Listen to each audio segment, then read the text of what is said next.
大家好，欢迎来到我的婚介所，我是丽姐，欢迎大家来听相亲故事，感谢大家的订阅。故事精彩的话，也可以打赏请丽姐喝茶。今天给大家讲一个特别的故事，是关于我们相亲所的老客户小婷。她是个地地道道的广州女孩，今年30有2，在广州某知名外企做财务主管，年薪40多万呢。长得那叫一个水灵，皮肤白净，身材苗条，就是脾气有点倔。丽姐，我觉得广州的男生都太现实了，看到我的条件就想着买房，我不想这样。记得他第一次来找我时就这么说，哎呀，这不是巧了吗？刚好我有个台湾的客户，是做进出口贸易的老板，叫阿伟。经朋友介绍认识的，说是想找个大陆女孩结婚。起初我还担心小婷会嫌台湾太远，没想到她一听眼睛都亮了。真的假的？台湾哎，我超喜欢看台湾综艺的，感觉台湾人好亲切哦，小婷激动地说。就这样，我安排他们视讯见面了。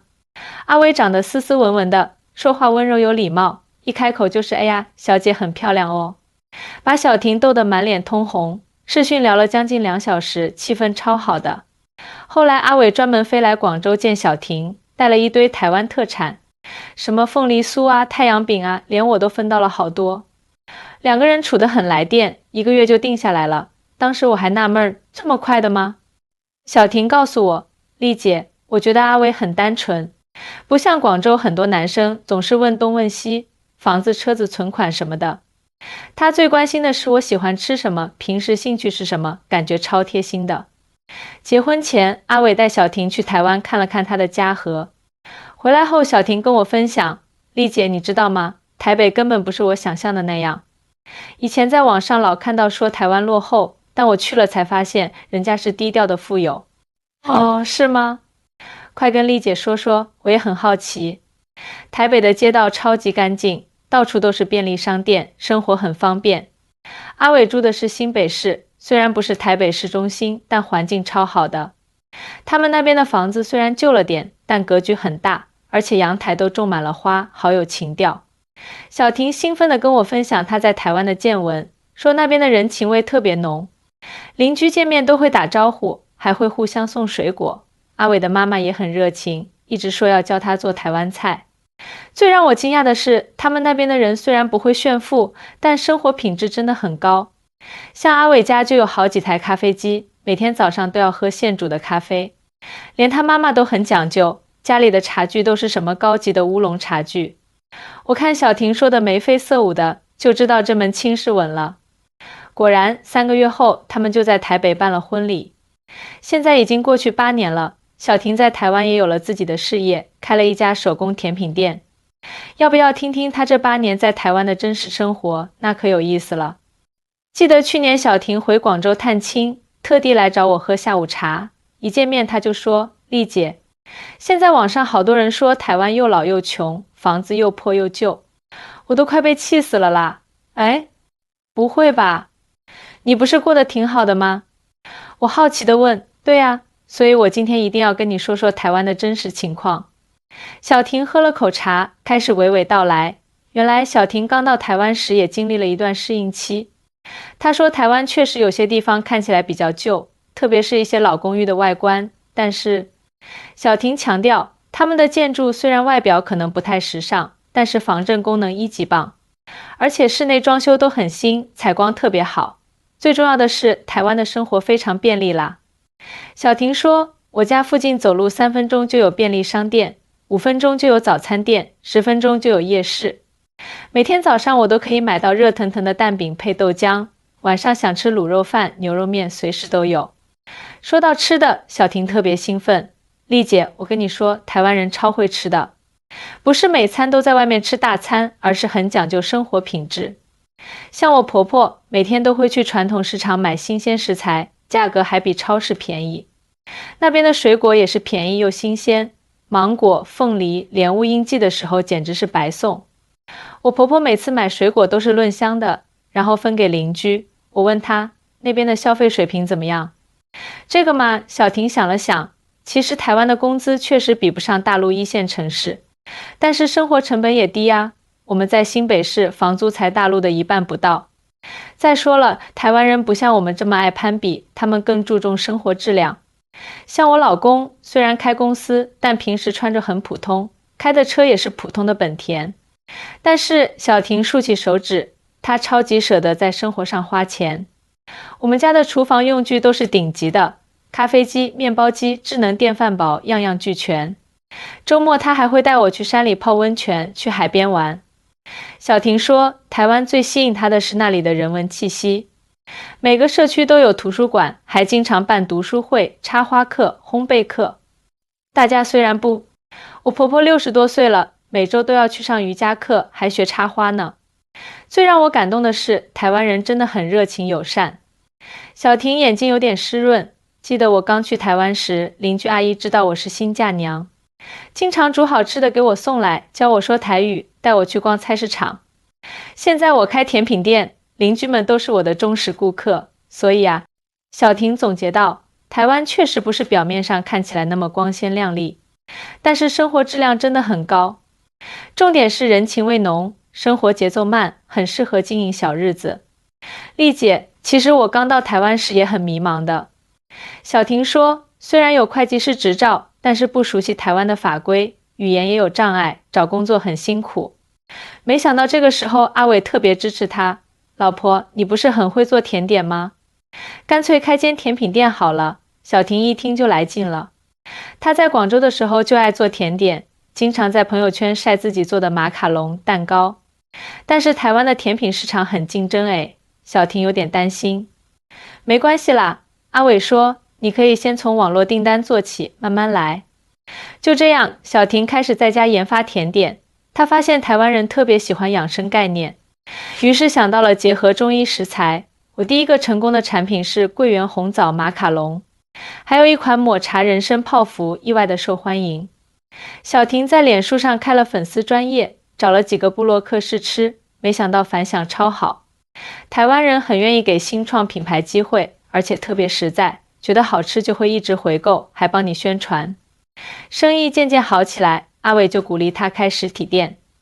选址的时候，附近的店家都很热心，主动来告诉我这边的客流特点，还介绍可靠的装修师傅。小婷感动地说，开业那天，整条街的店家都来捧场，有送花篮的，有送发财树的，还有人特地发帖宣传。那种感觉就像全街都在帮你加油打气。小婷的甜品店开在一个住宅区旁边，她特意把店面装修得很温馨。我发现台湾人很注重空间感受，不一定要很豪华，但一定要有风格。最特别的是，很多客人变成了朋友。小婷笑着说，有些阿姨每天买早餐都会顺便来看看有什么新品，边吃边跟我聊天。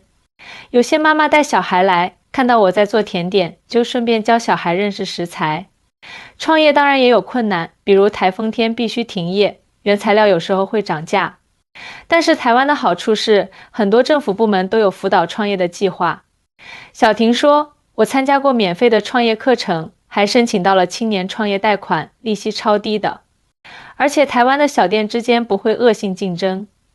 小婷特别强调这一点，隔壁街的甜品店老板娘知道我刚开店，还特地来教我怎么控制食材成本，要进货可以一起核定比较便宜。最让我惊喜的是，小婷说，台湾人特别支持创业者，只要你用心做，品质好，他们愿意多付一点钱买你的产品。现在我的甜点价格不算便宜，但是客人都说39，好吃就值得，39。现在小婷的甜品店已经开了3年，还在台北市开了第2家分店。我觉得在台湾创业，虽然赚的钱可能没有大陆那么多，但是很快乐。小婷由衷地说，因为你能感受到这是。丽姐，刚开始我也走了不少弯路。小婷一脸认真地说，我以为台湾人跟大陆一样，喜欢追求网红打卡，结果发现完全不是这样。小婷告诉我，她一开始想打造网红甜品店，摆了很多适合拍照的道具，做成浮夸的造型。结果啊，台湾的客人反而对这些不太感冒，他们更在意口味和品质。有个阿姨直接说39，小婷啊，你的甜点很好吃，但是造型太浮夸了啦，还是简单一点比较好。39听了顾客的建议，小婷开始调整经营策略。我发现台湾人很注重养生，也很在意食材的来源。他们喜欢传统与创新的结合，但是一定要有诚意。于是，小婷开发了一系列结合中医食材的创新甜点，像是我们店最受欢迎的39。药膳桂花糕39用的是台湾在地的桂花，加入一些养生食材。外形很简单，但是口味很有层次。还有啊，小婷笑着说，台湾人很重视节令，每个节日都有应景的甜点。我就把大陆的传统月饼做成了小巧的台式口味，中秋节的时候特别受欢迎。在经营理念上，小婷也有很多感悟。台湾的消费者很重视诚信，也很念旧情。如果你待客有诚意，他们就会变成你的常客。我店里有个阿嬷，每个星期天都会带全家人来吃下午茶，一吃就是2年多。说到服务态度，小婷特别感慨，台湾人的服务很细腻，不是表面的客套，而是发自内心的关心。我就学着问候每个客人，记住他们的喜好。现在很多客人来不用点单，因为我都记得他们爱吃什么。最有意思的是，小婷说，台湾的店家之间很爱交流。我们这条街的店家每个月都会聚会，分享经营心得。有时候遇到节日，大家还会一起办活动。上次中元节，我们整条街的店家一起办了个39，府城老街节39。每家店都推出特别款式，热闹得不得了。小婷还提到了两岸文化的差异，台湾人做生意很实在，不搞那些复杂的营销套路。比如说，他们不太流行什么39预售券39、39优惠券39，反而是直接给老客人一些小惊喜。我婆婆说，做生意要讲良心，客人自然就会回来，不过也有有趣的文化冲突。刚开始我老是说味道很赞，把客人都搞懵了，后来才知道要说味道很棒。小婷笑着说，还有一次我说39，这个蛋糕巨好吃39。客人听了半天才明白我的意思。但是你知道最神奇的是什么吗？小婷眼睛亮晶晶的，我发现台湾人特别喜欢听大陆的一些网络热词，觉得很新鲜。现在我店里的年轻客人都学会说39绝子39太香了39了。丽姐，说实话，这8年来我最大的改变就是心态。小婷感慨地说，以前在广州总觉得要拼命赚钱买房买车，生怕落后别人。来台湾后，我学会了慢慢生活。记得之前我还担心小婷会不会不习惯台湾的生活节奏，她却说其实一开始确实不适应，但是后来发现这里的生活质量真的很高。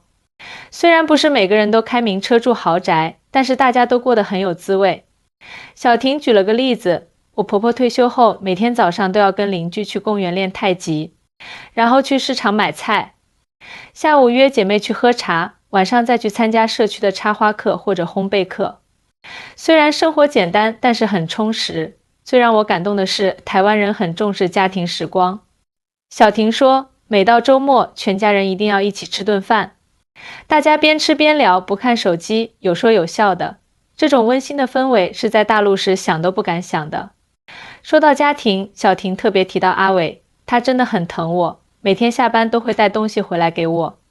最近知道我想学开车，立刻报名了驾训班陪我一起学。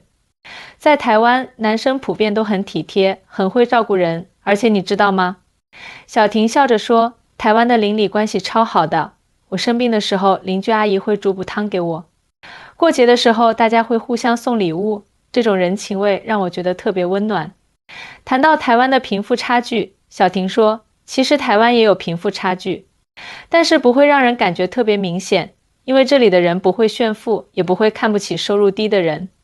我有个客人是做清洁工的，每个月都会存一点钱来买我的甜点，其他客人对他都特别客气。最特别的是，小婷感慨道，台湾的生活成本虽然不低，但是福利很好，看病很方便，而且不贵，公共设施也很完善，想运动看书都不用花什么钱。小婷现在每天都会在脸书上分享她的生活点滴，我想让更多大陆的朋友了解真实的台湾。这里确实不像大陆1线城市那么繁华，但是生活品质真的很好。重点是这里的人很善良，很有人情味。你知道最奇妙的是什么吗？小婷说，现在我回广州探亲，反而会觉得那边太匆忙了。我更喜欢台湾这种悠闲的生活节奏，可以好好享受人生。听完小婷的故事，丽姐觉得特别感动。这个当初因为不满广州相亲环境而选择远嫁台湾的女孩，如今不仅找到了真爱，还收获了属于自己的幸福生活。所以啊，各位单身的朋友们，千万不要给自己设限。有时候换个环境，可能就会遇见不一样的人生。缘分这种事情真的说不准呢。好啦，小婷的故事就讲到这里。如果你们喜欢这个故事，记得给丽姐点赞。下次我再给大家讲其他精彩的故事。拜拜啦。